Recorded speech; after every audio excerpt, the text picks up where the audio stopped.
భక్తులందరికీ వందనాలండి. నేను ఎప్పటి నుంచో సాక్ష్యం చెప్దాం అనుకుంటున్నానండి. చెప్పలేకపోతున్నానండి. నాకు భయమేసి చెప్పలేకపోతున్నాను. నా కుటుంబ విషయంలో, నా విషయంలో చాలా మేలు జరిగిందండి. నా భర్త అయితే చనిపోవలసినోడండి.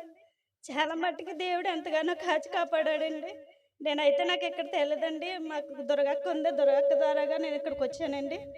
ఆ యక్క అయితే రావే అక్కడ దేవుడు మాట్లాడుతున్నాడు అయ్యగారి ద్వారాగా. నువ్వు కూడా రా ఒకసారి వస్తే నీ సమస్యలన్నీ తీరిపోతాయి అన్నదండి. నేను అలా ఒక నెలంతా నేను గడిపేశాను కానీ రాలేదండి. ఆ తర్వాత నాగమనక్క వచ్చిందండి. వచ్చాక చెప్పింది ఇలాగుంది నాకు బాగుంది రా ఒకసారి రా అనేసి అన్నదండి. అంటే అలాగే అక్క అని వస్తానక్క అనేసి ఒక వారం రాలేదండి. మళ్ళీ ఇంకో వారం వచ్చానండి. వచ్చాక ఇంక దేవుడు నాతోనే మాట్లాడాడండి. నేను అనుకున్నాను ఏంటి నాన్న నా పరిస్థితి ఏంటి, నా స్థితి ఏంటి, నేను ఏంటి ఎందుకు బతుకుతున్నానో నాకు అర్థమవుతలేదు. నా భర్త ఇలాగ అయిపోతున్నాడు. ఇంట్లో చూస్తే నా మామగారు కూడా పెద్దరికంగా ఉండాల్సినాడు ఇలాగంటున్నాడు. ఏంటి తండ్రి నా పరిస్థితి అనేసి ఏడ్చిదానండి రోజుని. నేను ఎంత మొరపెట్టానో నాకు దేవుడికి తప్ప ఇంక నాకు ఎవరికి తెలియదండి. నేను నా బాధ అంతాని అలా అయినప్పటికీ నేను ఇక్కడికి వస్తే దేవుడు ఇంకా అయ్యగారి ద్వారా నాతో మాట్లాడాడండి.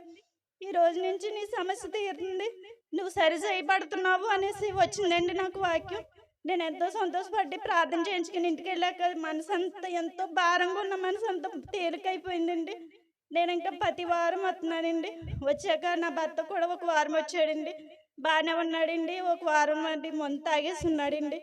తాగేస్తే ఇంకా అతనికి అక్కడ మాకు ఆర్ఎంపీ డాక్టర్ ఉంటాడండి. ఆయన చూపిస్తే ఇలాగా లివర్ పోయిందమ్మా, కిడ్నీలు కూడా పోయినాయి, కామెర్లు వచ్చేసినాయి, మా వల్ల ఏమవ్వదు పెద్ద హాస్పిటల్ తీసుకెళ్ళిపో అనేసి అన్నారండి.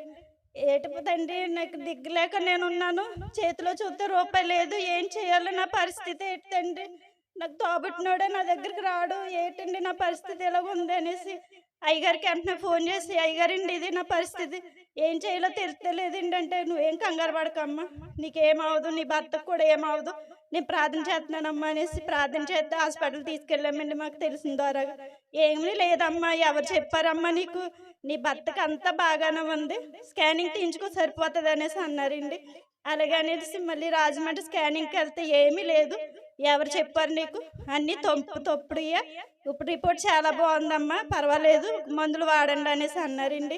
అప్పటి నుంచి ఇప్పటి వరకు ఏ కంప్లైంట్ లేదండి నా భర్త విషయంలోని. అలాగేనండి నా కుటుంబం కోసం కూడా ప్రార్థన చేస్తున్నారండి అయ్యగారు.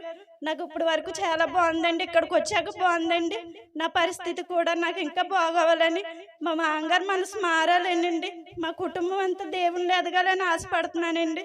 అలాగేనండి నా ద్వారాగా కూడా ఇంకా చాలా మంది రావాలని కోరుకుంటున్నానండి. కొద్దిగా సింపుల్ సాక్ష్యం దేవుడు దీవించును గాక.